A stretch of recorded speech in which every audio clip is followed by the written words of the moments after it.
ये बात हवाओं को बताए रखना, रोशनी होगी चिरागों को जलाए रखना। लहू देकर जिसकी हिफाजत हमने की, ऐसे तिरंगे को सदा दिल में बसाए रखना। दोस्तों, इसी शायरी के साथ आज हम 74वां स्वतंत्रता दिवस बना रहे हैं और हमारी तरफ से आप सभी को स्वतंत्रता दिवस की हार्दिक शुभकामनाएं। तो चलिए चलते हैं आज की वीडियो पर और देख लेते हैं 15 अगस्त को बनने वाले हरियाणा करंट अफेयर के क्वेश्चंस। लेकिन उससे पहले मैं आपको बता दूं कि हमारी वेबसाइट haryana.com स्टार्ट हो चुकी है और यहाँ पर आप PDF, ब्लॉग, वीडियो और हमारे ऐप के थ्रू भी हरियाणा जी के पढ़ सकते हैं। तो चलिए चलते हैं हमारी वीडियो पर। आज की वीडियो में पहला जो प्रश्न है वो है, हरियाणा के कितने पुलिसकर्मियों को केंद्रीय गृह मंत्री 2020 से सम्मानित किया गया है? तो ये सम्मानित किया गया है, हरियाणा के 3 पुलिसकर्मियों को सम्मानित किया गया है। देश भर के कुल 121 पुलिसकर्मियों को केंद्रीय गृह मंत्री पदक 2020 से सम्मानित किया गया है। इनमें से हरियाणा के 3 पुलिस अधिकारियों को शामिल किया गया है। तो ये जो 3 पुलिस अधिकारी हैं वो मैं आपको दिखा देता हूँ। पहली तो हैं रीटा रानी जो पंचकुला की हैं, इन्हें सम्मानित किया गया है। और दूसरे हैं ASI अनिल कुमार जो फरीदाबाद से हैं, इन्हें भी सम्मानित किया गया है। ये दोनों हरियाणा के हैं। और जो तीसरे हैं वो हैं ASP शशांक कुमार सावन, ये झज्जर से हैं। तो इन तीनों को सम्मानित किया गया है। शशांक को झज्जर जिले में 6 साल की बच्ची से दुष्कर्म मामले में तेज़ी से बेहतर जांच करने के लिए सम्मानित किया गया है।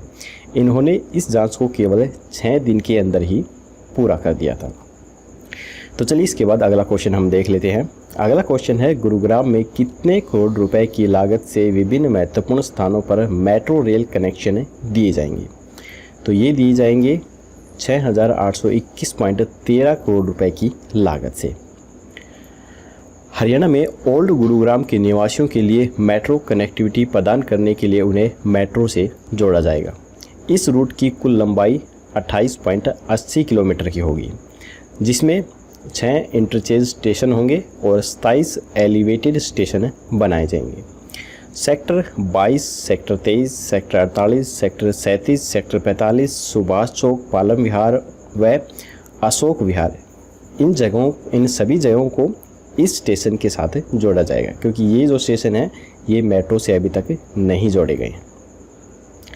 इसके बाद अगला जो प्रश्न है वो है, हरियाणा सरकार के द्वारा हाल ही में सहायता प्राप्त गैर सरकारी विद्यालयों के सेवानिवृत्त शिक्षकों एवं गैर शिक्षकों, अधिकारियों व कर्मचारियों को किस योजना के तहत पेंशन देने का फैसला लिया गया है?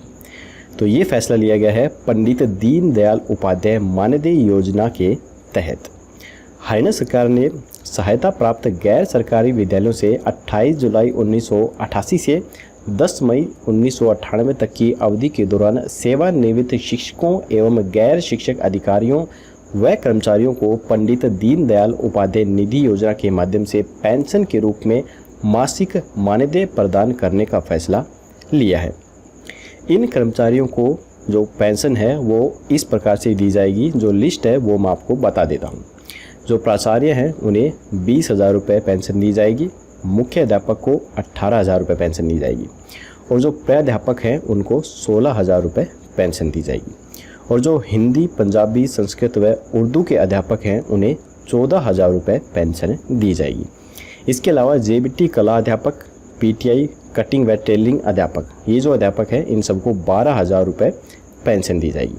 और जो नॉन टीचिंग स्टाफ है, जो तृतीय श्रेणी में आते हैं, उन्हें 11,000 रुपये पेंशन दी जाएगी। और जो नॉन टीचिंग स्टाफ के अंदर चतुर्थ श्रेणी में आते हैं उन्हें 6,000 रुपये पेंशन दी जाएगी।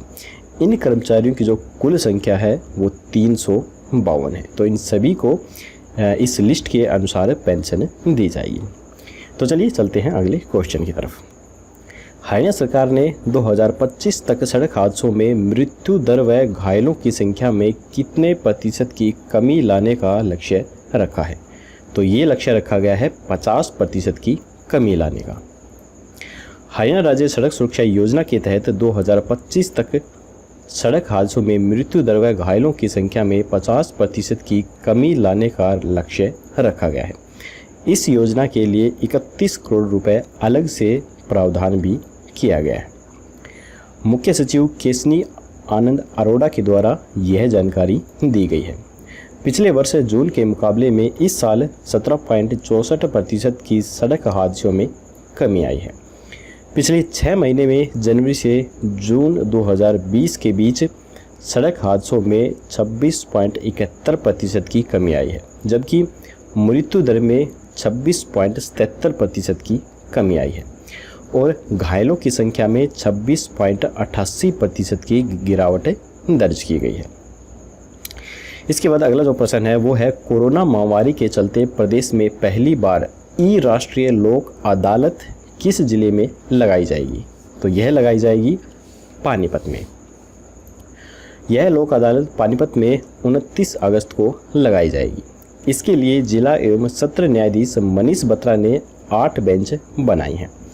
एक बेंच पर करीब 30 केसों की सुनवाई व्हाट्सएप, माइक्रोसॉफ्ट टीम्स एवं अन्य डिजिटल प्लेटफॉर्म की मदद से वीडियो कॉल के द्वारा की जाएगी।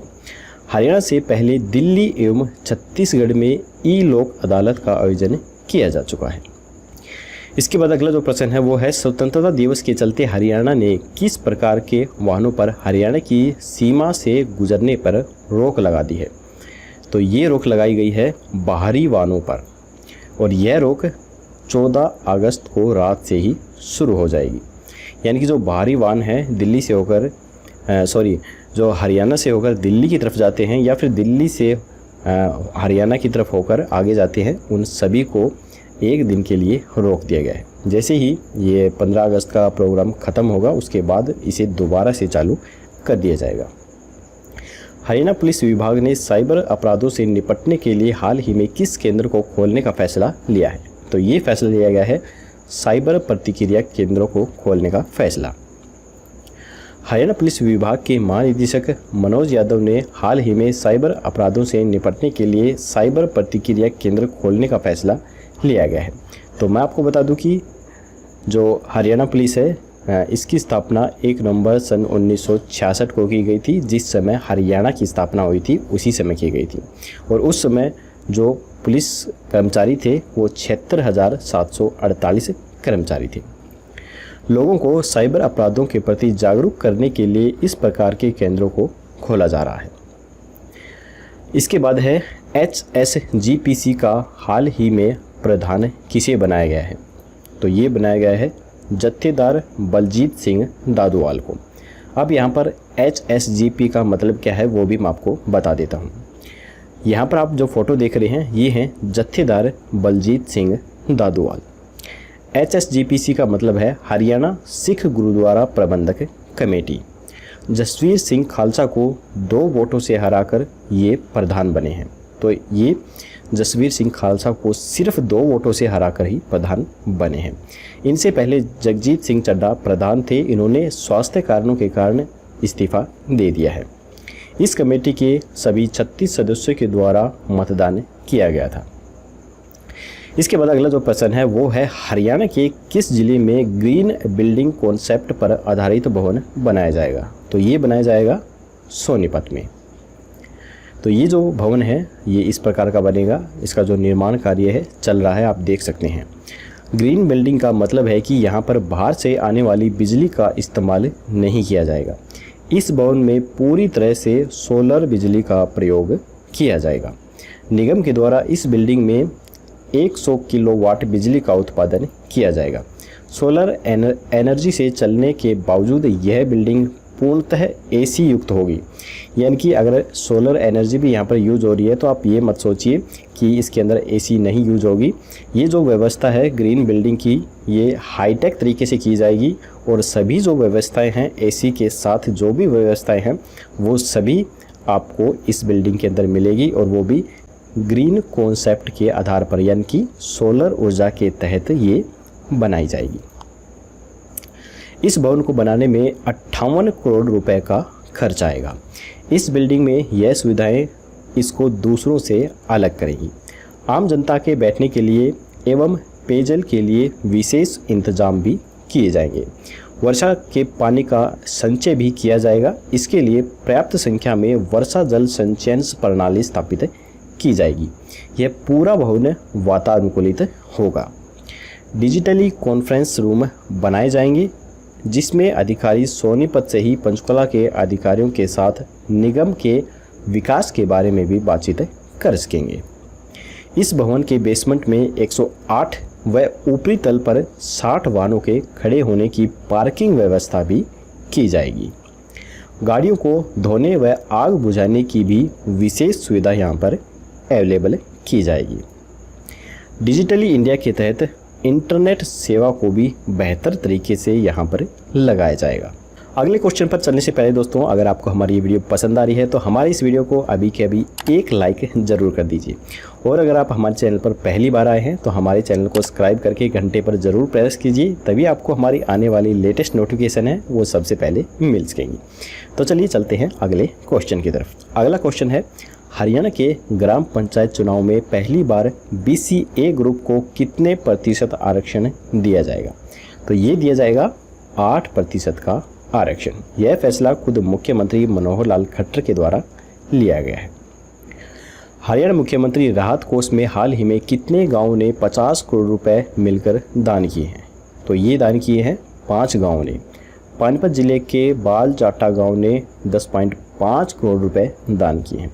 गुरुग्राम के पालरा गांव के 7,000 लोगों ने हरियाणा सरकार के कोरोना राहत कोष में 21 करोड़ रुपए दान किए हैं। नारनौल के नसीबपुर गांव ने 5 करोड़ रुपए इसमें दान किए हैं। सोनीपत जिले के सिरसा गांव में 11 करोड़ और रामपुरा गांव ने 2.5 करोड़ रुपए इसके अंदर दान किए हैं। इन गांव के अंदर कुल 5 कोरोना केस हैं। 4 केस नसीबपुर में और 1 केस पालरा गांव के अंदर विद्यमान है। बाकी 3 गांव के अंदर कोई भी जो कोरोना का मामला है वो नहीं पाया गया है। इसके बाद अगला जो प्रश्न है वो है, हरियाणा कैबिनेट की बैठक में हाल ही में किस अधिनियम की धाराओं में संशोधन के लिए अध्यादेश लाने का निर्णय लिया गया है? तो ये लिया गया है हरियाणा नगर पालिका अधिनियम 1973।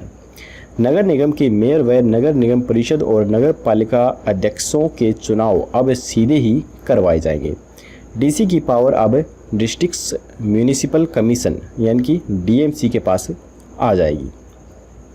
इसके बाद अगला जो प्रश्न है वो है, किस कंपनी ने हाल ही में गुरुग्राम से बाहर शिफ्ट करने का फैसला लिया है? तो ये फैसला लिया है मारुति सुजुकी कंपनी ने।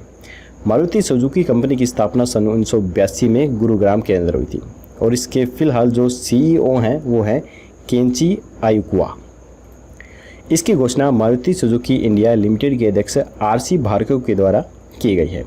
सरकार के द्वारा सोनीपत के खरखोदा में इसे लगाने के लिए ज़मीन भी दी गई है। कोरोना के चलते हरियाणा में स्वतंत्रता दिवस पर किस कार्यक्रम को रद्द कर दिया गया है? तो ये रद्द किया गया है छात्रों की PTI को, सांस्कृतिक कार्यक्रम को और एट होम कार्यक्रम को। हरियाणा की किस यूनिवर्सिटी में डिजिटली फ़ोटो गैलरी का निर्माण किया जाएगा? तो ये किया जाएगा MDU में यानी कि महर्षि दयानंद यूनिवर्सिटी के अंदर। महर्षि दयानंद यूनिवर्सिटी में 2 करोड़ रुपए की लागत से आधुनिक गैलरी का निर्माण करवाया जाएगा। इस गैलरी में PU फ्लोरिंग बनाई जाएगी। ये PU फ्लोरिंग किस प्रकार की होती है वो भी मैं आपको दिखा देता हूँ। ये इस प्रकार की PU फ्लोरिंग होती है। इसकी लागत में 91 लाख रुपए का खर्चा आएगा। इसके अलावा इस गैलरी में फॉल सीलिंग का निर्माण भी किया जाएगा। तो यहाँ पर आप फोटो में देख सकते हैं, इसे बोलते हैं फॉल सीलिंग। तो ये बेहतरीन तरीके से बनाई जाएगी ताकि जो भी बाहर के स्टूडेंट यहाँ पे आए उन्हें देखने में काफ़ी अच्छा लगे और काफ़ी खूबसूरत ये सीलिंग लगे। इसके बाद यहाँ पर डिजिटल गैलरी भी बनाई जाएगी ताकि जो भी विद्यार्थी हैं वो इस गैलरी में आकर सभी चीज़ों को आसानी से पढ़ सकें। इन दोनों के निर्माण में 1 करोड़ 25 लाख रुपए का खर्च आएगा। यह गैलरी MDU के द्वारा दूसरे राज्यों से आने वाले विद्यार्थियों व खिलाड़ियों को यूनिवर्सिटी में उपलब्धता हासिल करने वाले विद्यार्थी व खिलाड़ियों को दर्शाएगी ताकि वे विद्यार्थी MDU यूनिवर्सिटी से जुड़ सकें। तो MDU यूनिवर्सिटी की स्थापना सन 1976 में की गई थी और इसके फ़िलहाल वाइस जो चांसलर हैं वो राजवीर सिंह जी हैं। प्रदेश के राज्य के स्कूलों के विद्यार्थियों को उच्चतर शिक्षा निःशुल्क रूप में प्रदान करने के लिए शिक्षा विभाग ने किस कार्यक्रम की शुरुआत की है? तो ये शुरुआत की है सुपर 100 कार्यक्रम की शुरुआत। नए सत्र 2020-22 के लिए हरियाणा विभाग द्वारा सुपर 100 कार्यक्रम के तहत विद्यार्थियों के ऑनलाइन टेस्ट की प्रक्रिया 13 अगस्त से शुरू की गई है। यह ऑनलाइन टेस्ट 20 अगस्त तक चलेगा। इसके बाद 23 व 24 अगस्त को ऑनलाइन एंट्रेंस टेस्ट करवाए जाएंगे। इस एंट्रेंस एग्ज़ाम्स में जो विद्यार्थी 80% से ऊपर अंक प्राप्त करेंगे उन्हें हायर एग्ज़ाम्स में फ्री एजुकेशन दी जाएगी। इसके अलावा इन विद्यार्थियों को JEE नीट एग्ज़ाम्स की तैयारी भी फ्री में करवाई जाएगी। हरियाणा में हाल ही में HCS द्वारा कैथल जिले के पहले DMC के रूप में किन्हें नियुक्त किया गया है? तो ये नियुक्त किया गया है कुलबीर सिंह को। DMC का मतलब होता है डिस्ट्रिक्ट म्यूनिसिपल कमिश्नर। DMC बनने के बाद 50 लाख रुपए तक के कार्य इनके द्वारा करवाए जा सकते हैं।